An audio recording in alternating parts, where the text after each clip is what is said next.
그때에 여호와께서 모세에게 이르시되 보라 내가 너희를 위하여 하늘에서 양식을 비같이 내리리니 백성이 나가서 일용할 것을 날마다 거둘 것이라. 이같이 하여 그들이 내 율법을 준행하나 아니하나 내가 시험하리라.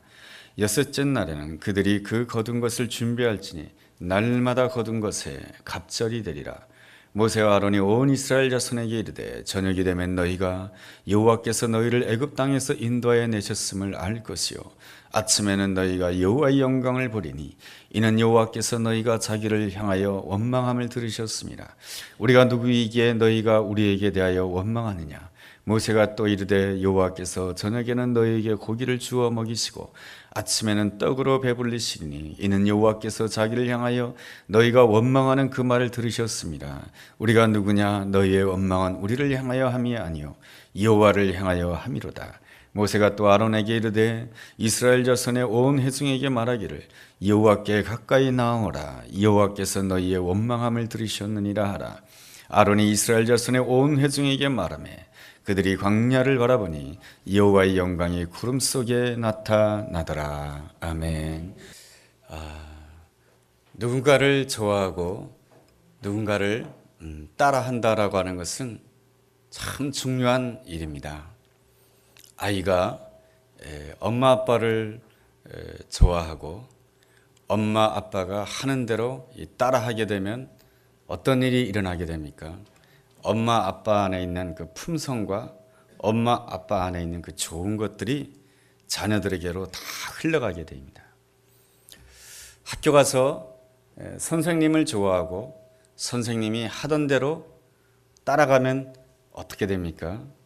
이 선생님 안에 있는 수학 지식, 선생님 안에 있는 국어 지식이 이 학생들에게 이렇게 흘러가게 됩니다.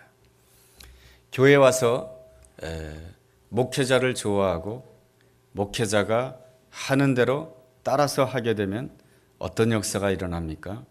목회자의 영성이 흘러가게 됩니다. 마찬가지로 우리가 예수님을 좋아하고 예수님이 하시던 대로 우리가 따라하게 되면 예수님 안에 있는 하나님 나라의 이 권능이 우리 가운데 임하게 될 줄로 믿습니다. 정채봉 시인이 쓴 너를 생각하는 것이 나의 일생이었지라는 시가 있습니다. 짧아서 낭독해 드리겠습니다. 모래알 하나를 보고도 너를 생각했지. 풀잎 하나를 보고도 너를 생각했지. 너를 생각하게 하지 않는 것은 이 세상에 없어. 너를 생각하는 것이 나의 일생이었지.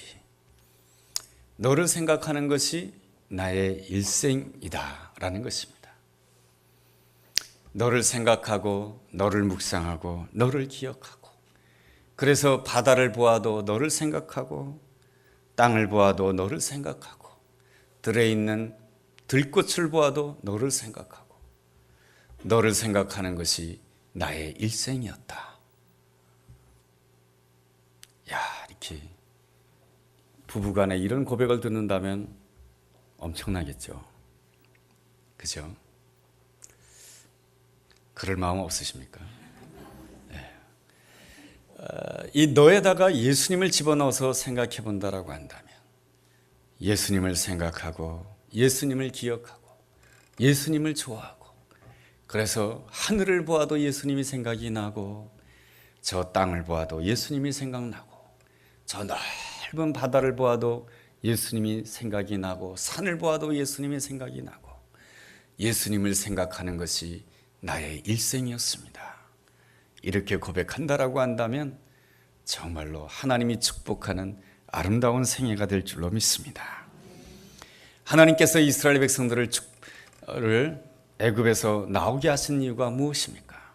그것은 바로 이스라엘 백성들로 하여금 하나님을 생각하게 하고 하나님이 공급해 주시는 것으로 공급받고 하나님이 주시는 것으로 만족하는 그러한 삶의 방식을 살도록 하기 위한 하나님의 깊은 뜻이 있는 것입니다. 그렇다면 애굽 땅에서 살던 삶의 방식은 어떠한 방식일까요?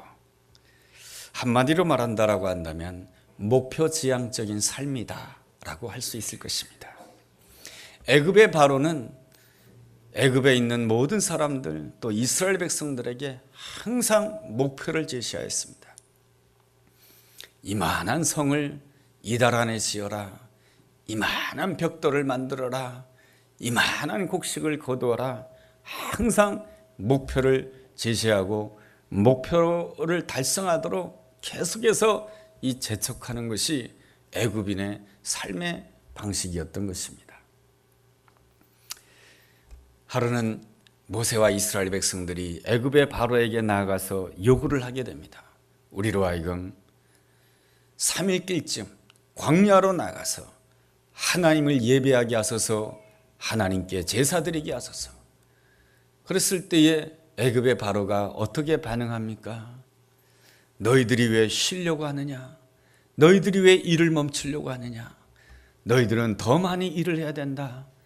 내가 너희들에게 앞으로는 집을 주지 않을 것이다. 그러니 너희들이 알아서 집을 마련하고 너희들이 알아서 벽돌을 만들고 내가 원하는 기간에 반드시 벽돌을 만들고 내가 원하는 기간에 반드시 성을 쌓아야 된다. 그러면서 그 이스라엘 백성들에게 쉼을 주지 아니하였습니다. 이 애굽 안에서의 그 생활 방식이라고 하는 것은 쉼이 없다라고 하는 것입니다. 모든 사람들에게 일을 시키는 애굽의 바로에게도 쉼이 없습니다. 애굽의 바로는 피라미드의 꼭대기에 올라와 있는 사람입니다. 가장 높은 권력의 자리에 있는 사람이죠. 이 권력을 유지하기 위해서는 더 많은 물질이 필요했고 더 많은 힘이 필요했습니다. 그래서 사람들에게 더 많은 물질을 빼앗기를 원했고 더 많은 힘을 빼앗기를 원했던 것입니다. 그리고 그 애굽 땅에서 살아가던 그 이스라엘 백성들은 애굽의 바로가 정한 목표량을 내가 달성하지 못할까 봐 늘 전전긍긍하였습니다. 그리함으로 인하여서 그 일을 시키는 애굽의 바로도 불안하였고 그리고 그 땅에 살아가는 이스라엘 백성들도 불안했던 것입니다.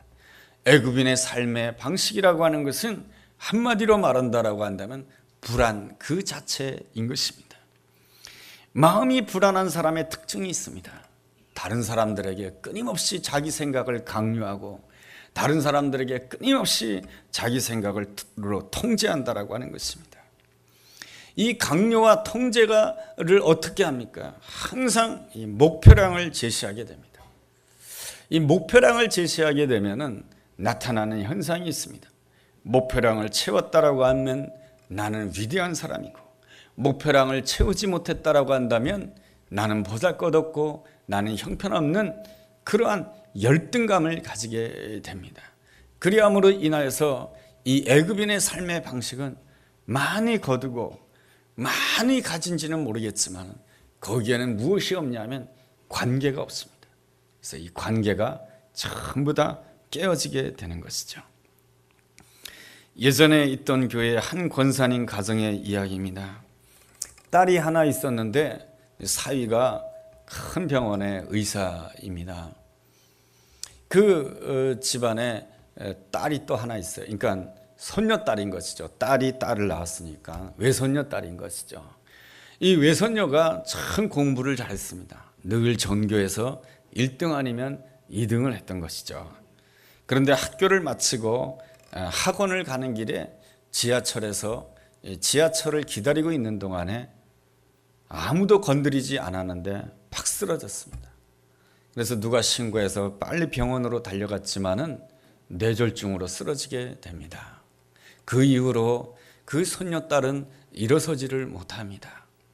일어서지 못하는 손녀딸로 인하여 그 가정은 우울해지고 그 가정은 기쁨을 잃어버린 안타까운 결과를 맞이하게 됩니다. 그 손녀딸을 보면서 권사님은 늘 우십니다. 그러면서 저에게 말하더라고요. 우리 손녀딸은 참 똑똑하고 공부를 잘했는데 내 딸이 손녀딸한테 너무 많이 강요했다는 것입니다. 그래서 손녀딸의 삶 가운데는 중학생이지만은 쉼이 없었다라고 하는 것입니다. 하나님께서 우리를 구원하신 이유가 무엇입니까? 그것은 바로 하나님을 생각하고 하나님을 묵상하고 그리고 하나님이 예비해 놓으신 것으로 만족하며 살도록 하기 위한 그러한 삶을 살도록 하나님께서 우리를 출애굽시킨 것이요, 우리를 구원해 주신 것입니다. 이러한 삶을 은혜의 삶이라고 합니다. 은혜의 삶이란 어떠한 삶입니까? 첫째로 관계지향적인 삶을 사모합니다. 하나님께서 이스라엘 백성들로 하여금 애굽 땅에서 나오게 하신 이유가 무엇입니까? 목표지향적인 삶을 살지 말고 관계지향적인 삶을 살라고 하는 하나님의 뜻이 있는 것입니다.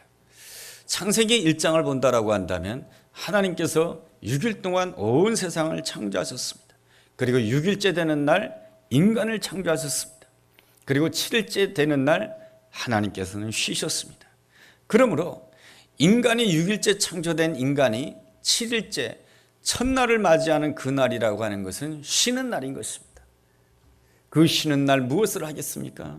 하나님께서 나를 위해서 만드신 온 세상을 보며 하나님의 은혜를 기뻐하고 하나님께 영광 돌리는 그 날이 바로 7째 날이며 안식의 날인 것이죠. 그러므로 그 안식의 날이라고 하는 것은 하나님을 찬양하고 하나님께서는 은혜를 베풀어 주심으로 인하여서 하나님과 인간 사이에 친밀한 관계가 이루어지고 사람과 사람 사이에 아름다운 관계가 이루어지는 날이 바로 제7일째의 날이며 안식의 날인 것입니다. 하나님께서는 온 세상을 창조하셨을 때에 6일 동안 창조하셨지만 그 창조의 완성은 7일째 되는 것입니다. 7일째에 기뻐하고 축하해주는 그 날까지 바로 하나님께서 창조하신 역사다라고 이렇게 말씀을 드릴 수가 있을 것입니다. 그렇다라고 한다면 우리 역시 이 땅에서 살 때 수고하고 노동하고 일을 하게 됩니다.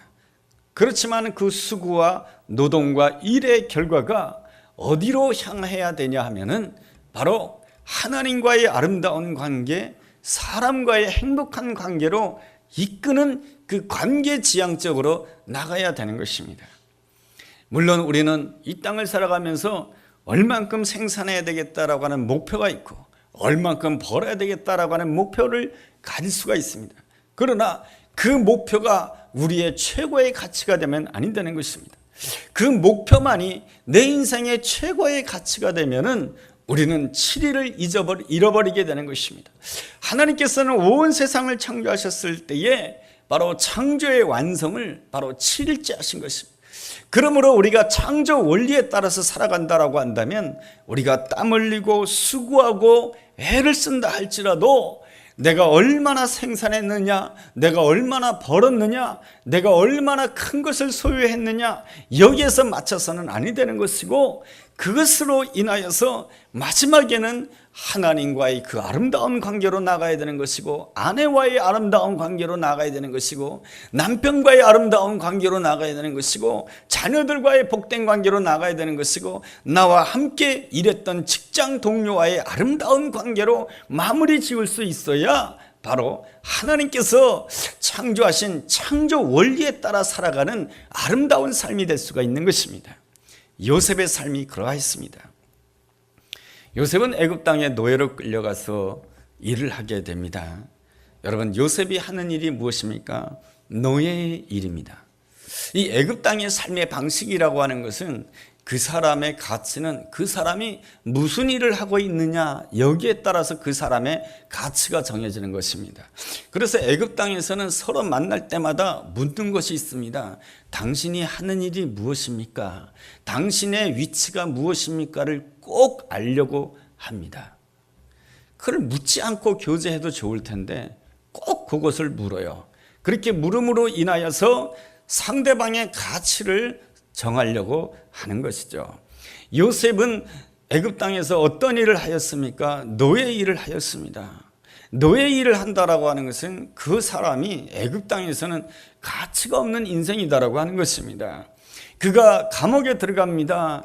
감옥에서 험악한 생활을 했다라고 하는 것은 그 인생이 아예 가치가 없다라고 하는 것입니다. 그러나 성경에서는 그가 요셉이 애굽 땅에서 무슨 일을 하고 있느냐, 요셉이 처한 형편이 어떠하느냐, 거기에 관심을 두고 있는 것이 아니고 성경이 요셉에게 관심을 두고 있는 것은 지금 요셉이 하나님과 함께하느냐 함께하지 않느냐, 여기에 관심을 두고 있는 것입니다. 그래서 성경은 요셉이 비록 애굽 땅에 노예로 끌려갔지만 이렇게 표현해주고 있습니다. 요셉이 하나님과 함께하며 그의 인생이 형통하였더라.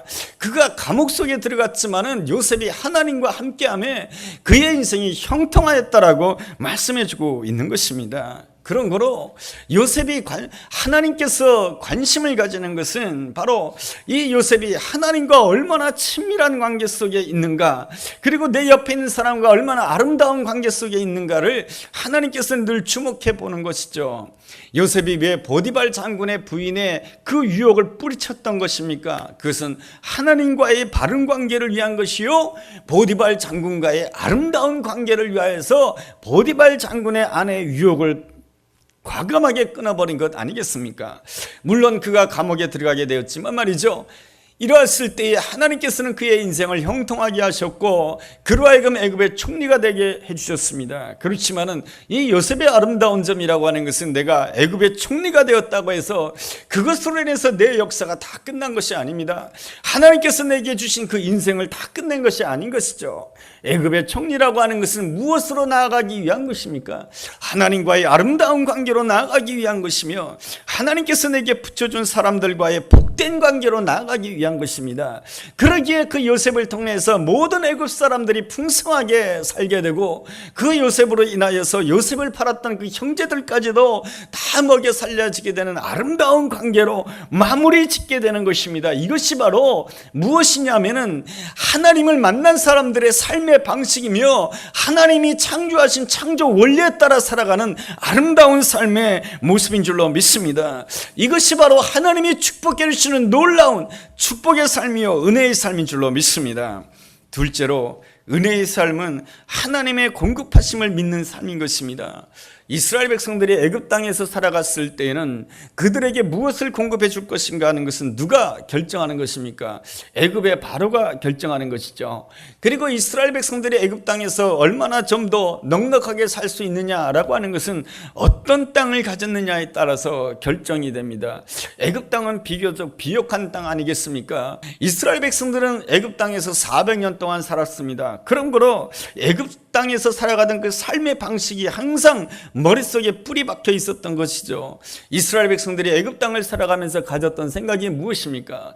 나는 적어도 이렇게 좋은 땅을 가져야 내가 성공할 수가 있고, 이 정도 좋은 땅은 가져야 자식들 공부할 수가 있고, 이 정도 좋은 땅을 가져야 내가 내 인생에 미래가 있고 희망이 있다라고 하는 그러한 생각을 가졌습니다. 좋은 땅을 가지지 못한다라고 한다면 내 인생에 미래가 없고, 내가 좋은 땅에서 살지 못하면 내 자녀의 미래에도 인생이 없고, 좋은 동네에서 살지 못한다라고 한다면 우리 집안에 희망이 없다라고 생각하는 것이 바로 애굽인의 생활 방식인 것이죠. 그런데 하나님께서는 이스라엘 백성들을 그 애굽 땅에서 나오게 하셨습니다. 그 이유가 무엇입니까?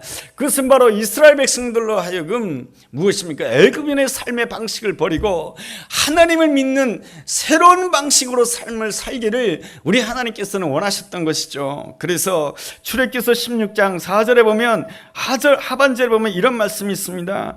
그들이 내 율법을 준행하나 아니하나 내가 시험하리라.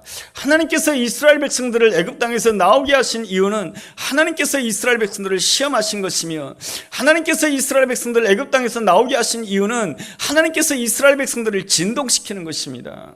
여러분, 진동시키게 되었을 때 그의 본성이 나오게 되는 것이죠. 이스라엘 백성들이 가진 모습이라고 하는 것은 뭡니까? 하나님께서 이스라엘 백성들을 출애굽시켰을 때 그들에게 펼쳐진 땅이 어떠한 땅입니까? 광야인 땅인 것이죠. 애굽 땅에 있을 때는 씨앗을 뿌리면은 싹이 나고 씨앗을 뿌리게 되면 곡식의 열매가 주어졌지만은 출애굽해가지고 하나님께서 준비해 놓으신 땅으로 가는 그 여정의 그 광야라고 하는 것은 씨를 뿌린다 할지라도 그곳에 싹이 안 나는 땅이 바로 광야라고 하는 땅인 것이죠. 이 광야를 통해서 하나님께서는 이스라엘 백성들을 시험하기를 원하는 것이고 흔들기를 원했던 것입니다. 왜 하나님께서 이스라엘 백성들을 시험하시는 것입니까? 그것은 애굽 땅의 삶의 방식을 버리고 하나님을 믿는 삶의 방식으로 살도록 하기 위한 것입니다. 그렇다라고 한다면 하나님을 믿는 자의 삶의 방식이란 어떠한 삶입니까? 내게 주어진 땅이 좋은 땅이 아니라 할지라도, 내게 주어진 땅이 광야라 할지라도, 그 광야에 있다 할지라도 어떤 역사가 일어나는가? 바로 16장 4절 중반절에 보면 이러한 말씀이 있습니다. 내가 너희를 위하여 하늘에서 양식을 비같이 내리리니 백성이 나가서 일용할 것을 날마다 거둘 것이라. 내가 걸어가는 그 길이 광야라 할지라도 하나님께서 나를 위하신다라고 한다면, 내가 걸어가는 길이 광야라 할지라도 하나님께서 은혜로 말미암아 내가 가는 그 길에 하늘을 열어주신다라고 한다면, 내가 씨 뿌리지 아니한 거, 내가 생산하지 아니한 거, 하나님께서 준비해 놓으신 신비로운 만나의 양식으로 하나님께서 공급해 주신다라고 하는 것이 바로 하나님 나라를 살아가는 삶의 방식인 것입니다. 이스라엘 백성들이 이렇게 생각하였습니다. 나에게 적어도 좋은 땅이 있어야, 내게 적어도 이 정도의 형편이 있어야 자식을 공부시키고 성공할 수가 있고 복된 인생을 살 수 있다고 생각했으나, 하나님께서는 광야를 통해서 가르치고 싶었던 것입니다. 광야라 할지라도, 씨를 심는다 할지라도, 아무것도 안 나는 그 땅이라 할지라도 너의 인생 가운데 하늘이 열리고 성령이 임하게 된다라고 한다면, 네가 뿌리지 아니한 놀라운 만나라고 하는 하나님께서 특별히 공급하시는 신비의 양식을 먹고 네가 살 수 있다라고 하는 것입니다. 이것을 통해서 하나님께서 가르쳐 주시고자 싶었던 것은 무엇입니까? 애굽에 바로 힘 있는 사람의 너의 공급자가 아니고, 좋은 땅이 너의 공급자가 아니고, 오직 여호와 하나님만이 너의 인생의 공급자다라고 하는 것을 가르쳐 주기 위한 것입니다. 그래서 광야를 통해서 오직 여호와 하나님만이 내 인생의 공급자입니다. 비록 내 앞에 광야가 펼쳐져 있지만, 주여, 내가 하늘이 열려지기를 원합니다. 하늘이 열려질 때까지 내가 하나님 앞에 부르짖을 것이며, 하늘이 열려질 때까지 내가 기도하기를 원하며 하나님을 기다리기를 원합니다. 하늘이 열려질 때 하나님이 예비해 놓으신 신비한 양식인 만나의 은혜가 우리 삶 가운데 주어지게 될 줄로 믿습니다. 그렇다라고 한다면 우리는 어떠한 일을 해야 될까요? 그것은 바로, 우리는 어떤 사람이냐면 4절 중반절에 보면 백성이 나가서 일용할 것을 날마다 거둘 것입니다. 하나님 나라에서 살아나가는 삶의 방식이라고 하는 것은 거두는 삶인 것입니다. 내가 뿌리고 내가 거두는 것이 아니에요. 내가 생산하고 내가 벌고 내가 쌓고 내가 이루는 그러한 삶이 아니고, 하나님께서 준비해 놓으신 것을 거두는 삶이 바로 하나님을 믿는 자의 아름다운 삶의 방식인 줄로 믿습니다. 여러분, 이 거두는 자의 의식을 가진다라고 하는 것은 얼마나 중요한 것인지 모릅니다. 공부를 잘하게 되면 이런 생각을 가지게 돼요. 내가 열심히 공부했으니까 내가 좋은 성적이 나왔구나. 그것으로 교만해지게 되는 것이죠. 그러나 거두는 자의 삶의 방식을 살아간다라고 한다면 그러는 것이 아니죠. 하나님께서 나에게 건강을 주시고, 하나님께서 나에게 같이 공부할 수 있는 친구를 주시고, 같이 공부할 수 있는 친구를 주셨으니 선생님을 주시고, 선생님을 하나님이 주신 것이고, 학교도 하나님이 주신 것이고, 그러니 그 자리에서 내가 지식을 거두게 되는 것이죠. 내가 사업을 한다라고 한다면 내가 열심히 땀 흘리고 내가 열심히 뛰어다녀가지고 내가 사업에서 성공한 것이 아니고, 하나님께서 나에게 건강 주시고, 하나님께서 대한민국에 자유를 주시고, 하나님께서 이 땅에 수많은 사람들을 살게 함으로 인하여서 수많은 사람들이 내 것을 사주고, 이런 모든 것들이 다 하나님이 준비해 놓으신 것이고 하나님께서 베풀어 주신 것이고, 나는 사업을 함으로 인해서 하나님이 준비해 놓은 것을 나는 거두는 것이다라고 하는 것이죠. 설교자로서 거두는 삶을 방식을 가진다라고 한다면, 내가 열심히 노력하고 내가 열심히 하니까 성도들이 이 자리에 앉아 있다고 하는 것이 아니고, 하나님께서 여러분의 삶을 만져주시고 여러분의 마음 하나하나를 주님께서 붙잡아 주심으로 인해서 이 거룩한 주일날 내가 주일을 범할 수 없지라고 하는 그 생각 때문에 이 자리에 앉아 있기에 제가 설교를 하는 것이죠. 제가 이 시간에 그 설교를 통해서 거두는 것입니다. 이 거두는 의식을 가지게 되었을 때 나는 어떤 의식을 가지게 됩니까? 이 모든 것이 다 내 것이 아니다라고 하는 것이죠. 하나님이 베푸신 것이요, 나는 청직이다라고 하는 아름다운 삶의 방식을 가지게 되는 것이죠. 이것이 바로 은혜의 삶의 아름다운 방식인 줄로 믿습니다. 셋째로, 은혜의 삶이라고 하는 것은 안식의 삶인 것입니다. 5절 말씀을 본다라고 한다면 이런 말씀이 있습니다. 여섯째 날에 그들이 거둔 것을 준비할지니 날마다 거둔 것에 갑절이 되리라 라고 말씀해 주고 있습니다. 여섯째 날에는 왜 2배를 거두게 되는 것입니까? 바로 7일째에 안식하기 위한 것이죠. 여러분, 왜 하나님께서는 우리에게 안식일을 허락해 주십니까? 왜 하나님께서는 이 거룩한 주일을 허락해 주시는 것입니까? 하나님과의 친밀한 관계를 누리라고 하는 하나님의 뜻이 있는 것입니다. 하나님께서는 매 순간순간마다 우리가 안식하기를 원하십니다. 시편 23편에 보면은 다윗의 시편이 있는데 이런 말씀이 있습니다. 그가 나를 푸른 풀밭에 누이시며 라는 말씀이 있습니다. 여러분, 다윗이 살았던 베들레헴이라고 하는 곳에는 이 푸른 풀밭이 많이 있지 않습니다. 그래야므로 인하여서 광야인 것이죠. 힘든 땅인 것이죠. 그런데 그가 나를 푸른 풀밭에 누이시며라고 하는 그러한 시를 썼던 이유가 무엇입니까? 이 다윗이 목자 생활을 하면서 이 자기가 기르는 그 양떼를 위해서 자기가 푸른 풀밭을 만든 거예요. 땅을 고르고 돌을 치우고 가시덤불을 치우고 말이죠.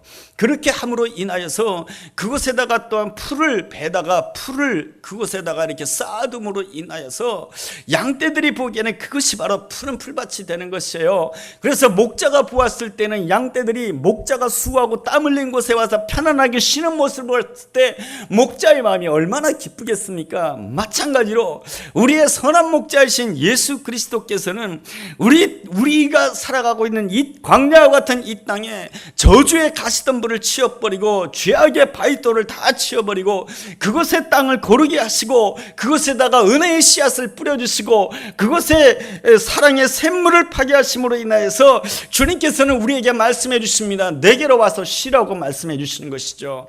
주님께서는 이 모든 수고를 무엇을 통해서 수고하셨는가? 우리를 위하여 십자가를 지심으로 인하여서 우리를 위하여 수고하심으로 우리를 위하여 푸른 풀밭을 만들어 놨을 때에 모든 인생들이 예수 그리스도의 십자가를 바라보며 그 푸른 풀밭 가운데 누이면서 내가 주님 안에서 안식하기를 원합니다라고 하는 그 고백을 하게 됐을 때 우리 주님이 너무 기뻐하는 것이죠. 그 푸른 풀밭에 누우면서 여호와는 나의 목자시니 내가 부족함이 없음이로다.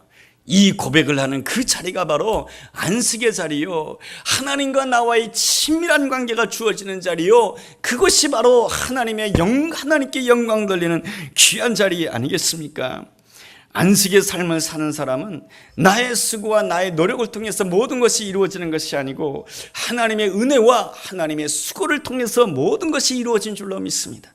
내가 용서를 받는 것도 예수님께서 십자가 지셨기 때문에 내가 용서함을 받을 수가 있는 것이요, 또한 내가 하나님 앞에 나가서 하나님의 아들 하나님의 딸이 될 수 있는 것도 예수님이 나를 위하여 십자가에 못 박히셨기 때문에 내가 누릴 수 있는 은혜요, 오늘 내가 하나님의 인도함을 받아서 내가 믿음의 생활을 할 수 있는 것은 로마서 8장에 있는 말씀처럼 성령님께서 우리를 위하여서 말할 수 없는 탄식으로 나를 위하여 기도하고 계시기 때문에 내가 오늘 이렇게 하나님의 은혜 가운데 믿음으로 살아가고 있는 줄로 믿습니다. 이렇게 생각하는 삶이 바로 안식의 삶을 사는 삶인 것이죠.